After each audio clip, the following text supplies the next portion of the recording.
desta Casa e de Minas Gerais, deputada pelo partido PCdoB, por 10 minutos, deputada Jo Moraes.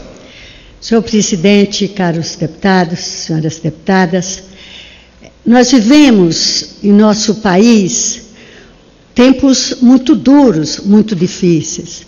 Tempos em que os valores da Revolução Francesa precisam ser relembrados. Valores que, se nós recuperarmos a nossa memória histórica, da liberdade, fraternidade e igualdade. Falo isso, caros deputados, queridas deputadas, porque para nós que buscamos nos alimentar desses valores humanos, de conviver numa sociedade em que homens e mulheres possam convergir, compartilhar as dificuldades, nos assustamos diante do fato de que um suplente de deputado do PSDB ameaça de morte a presidente da República. Fala em foice, em decapitar. Ele não está ofendendo uma pessoa humana apenas, e isso já seria extremamente grave. Ele está ofendendo a instituição que estrutura, que integra os pilares da nossa democracia brasileira.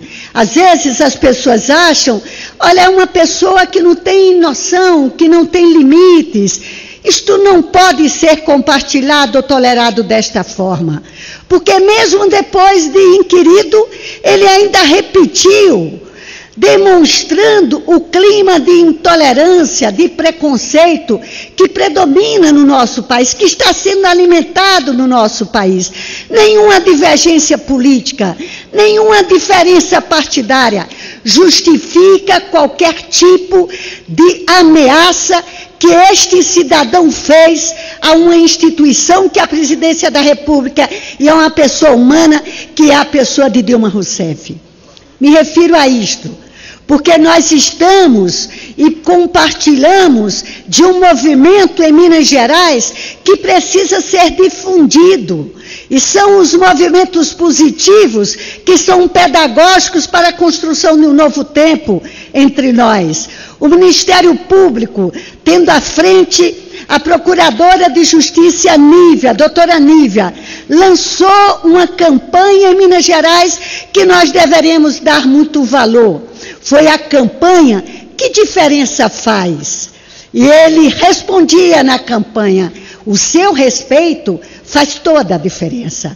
E na campanha, o Ministério Público de Minas Gerais, a Procuradora Nívia, buscava fazer perguntas, qual a diferença se você é atendido por um médico branco ou preto, qual é a diferença se você está ao lado de uma pessoa que tem uma deficiência grave, e uma série de perguntas que a campanha nos obriga a compreender, que nós vivemos numa sociedade que, se continuar com esse estímulo à intolerância política, ao preconceito, a esta raiva que se espalha no sentimento da convivência política, nós não chegaremos em nenhum lugar do país. Nós estamos no momento da delicadeza de uma crise econômica grave. Nós estamos vivendo como a crise da China, das bolsas da China, leva a uma queda nas bolsas da Europa, dos Estados Unidos, na nossa bolsa. Nós estamos vivendo e convivendo com situações de imigração gravíssimas, onde quase 150 mil pessoas atravessam os mares que separam a África, a Ásia, dos países da Europa, com a ameaça da sua própria vida, para buscar novos tempos. Nós estamos vendo em que a União Europeia se debruça hoje como vai acolher aqueles milhares e milhares de pessoas que sofrem de conflitos. Por isso que nós estamos nesta casa, para ter uma perspectiva clara, uma perspectiva de estimular novas formas de resolver o problema dos desafios da crise econômica. E quero saudar aqui os 15 partidos da base do governo que apresentaram uma agenda para enfrentar a crise, uma agenda que não é transferir o ajuste para aqueles que menos ganham, mas uma agenda que possa penalizar os bancos, os que mais lucram, tanto na crise como na bonança, que possa garantir a implantação do imposto sobre as grandes fortunas, por que não partilhar daqueles que ganham mais, que ganham um pouquinho menos, para que a saúde neste país possa ter alternativas. O debate sobre a nova agenda que o Brasil tem que enfrentar para fazer esta travessia, como bem disse a presidente Dilma, em condições de retomar a economia, é parte do debate político que nós deveremos fazer.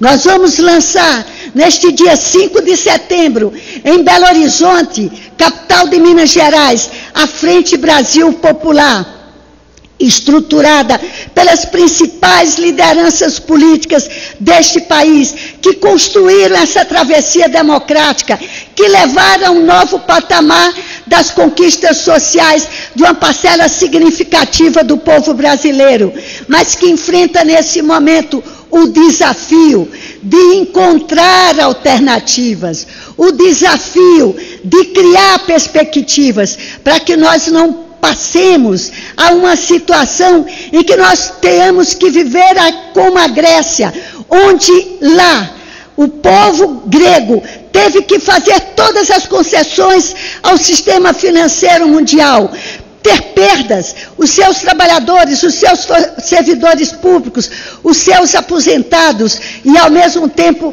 ainda vivenciar as dificuldades cada vez mais graves que estão vivenciando. Por isso que eu concluo, chamando todo o povo brasileiro para se voltar os olhos para este dia 5, para o sábado, onde se instala essa grande frente que foi, simbolicamente, pelo seu nome, a frente que iniciou um ciclo com a eleição do presidente Lula, e a frente que no dia 5, agora, em Minas Gerais, a terra da liberdade, pode iniciar uma nova caminhada para superar as dificuldades e para encontrar um novo tempo, onde o povo brasileiro tenha melhores dias e onde nós possamos ter um país de convivência fraterna, de absoluto combate à intolerância, onde os meus filhos, os meus netos possam viver um novo tempo. Era isso, senhor presidente.